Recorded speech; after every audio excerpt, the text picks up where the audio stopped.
Before I did rap music, I studied architectural drafting, and one thing I learned is that you always gotta have a plan.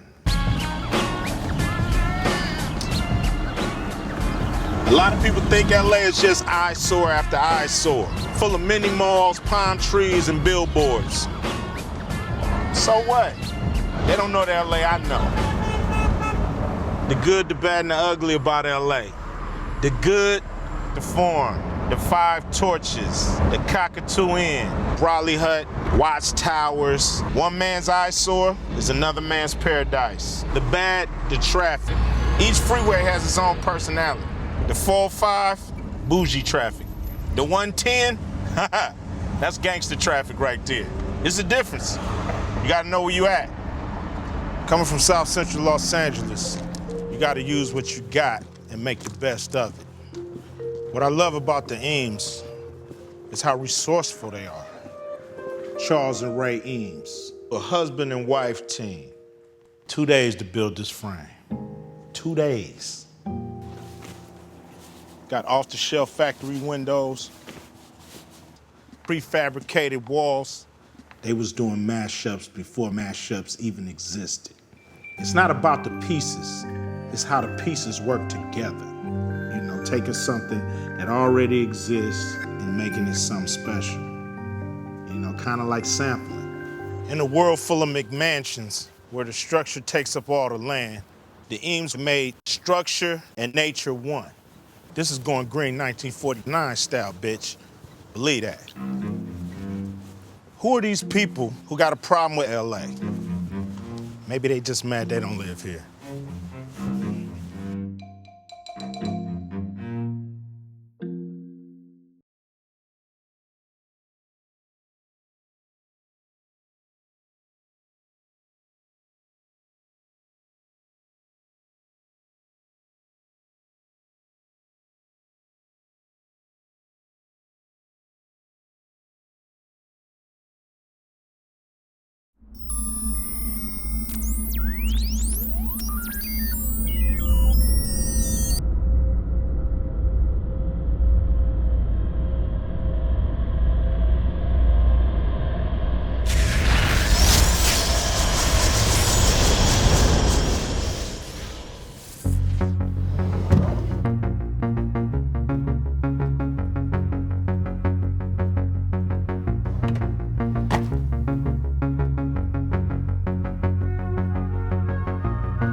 It's not always easy to bring up social justice. In bringing it up, it automatically points to the fact that the world is unjust. There's a desperate need to have leadership in this space of social justice action, and this is a place where that's going to happen.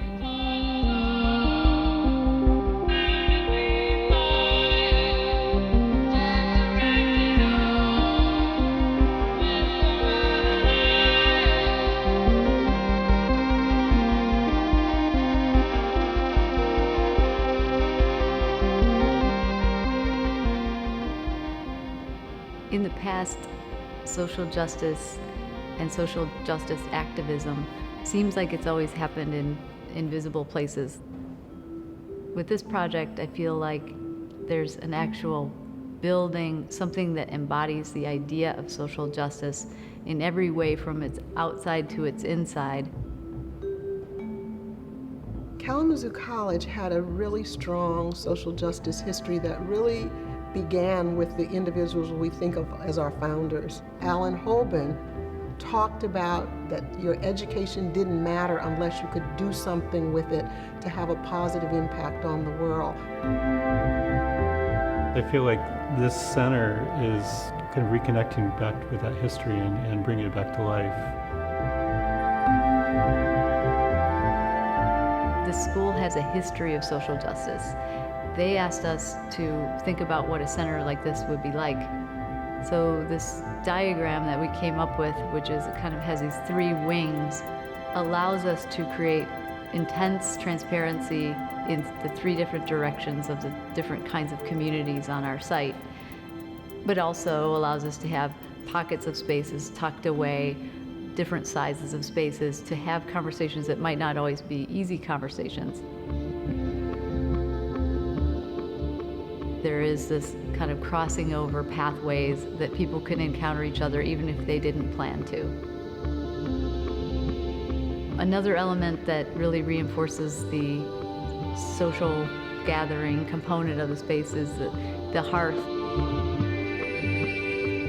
We ended up being very inspired by the Shaker Meeting House. And what was beautiful about the Shaker Meeting House is everyone sat in chairs, equally seated, everyone's voice is equally valued, facing each other.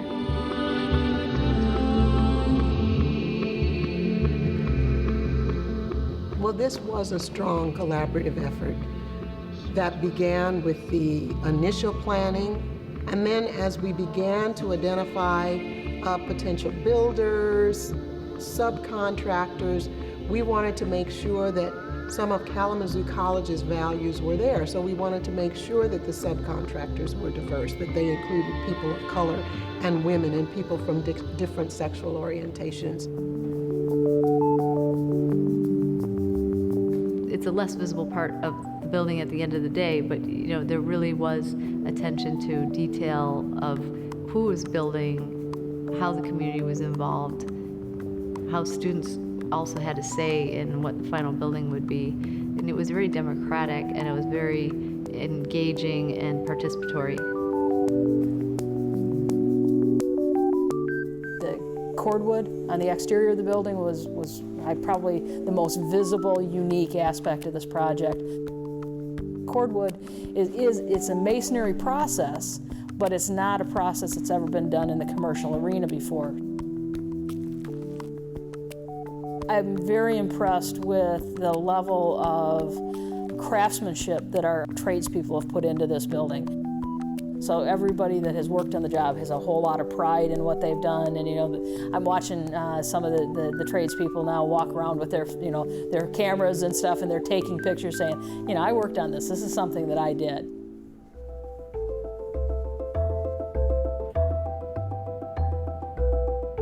Using wood masonry was a technique that was incredibly sustainable. And so the idea of reviving that came to us, like, would it be possible to actually bring this technique into the 21st century? Every single segment of tree is different. It's unique. It's like an individual's lines on their face.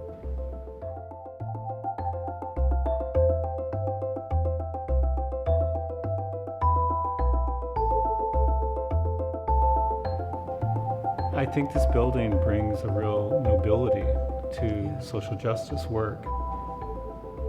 It's bathed in natural light. It's a very proud, noble space.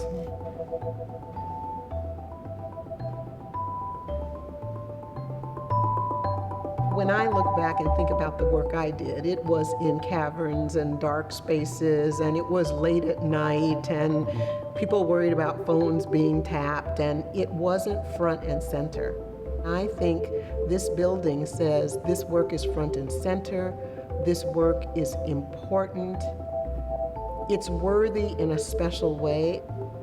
When I think about this building as the first building purposed for social justice, I'm hoping that it will lead architects who are doing this work to think about it differently.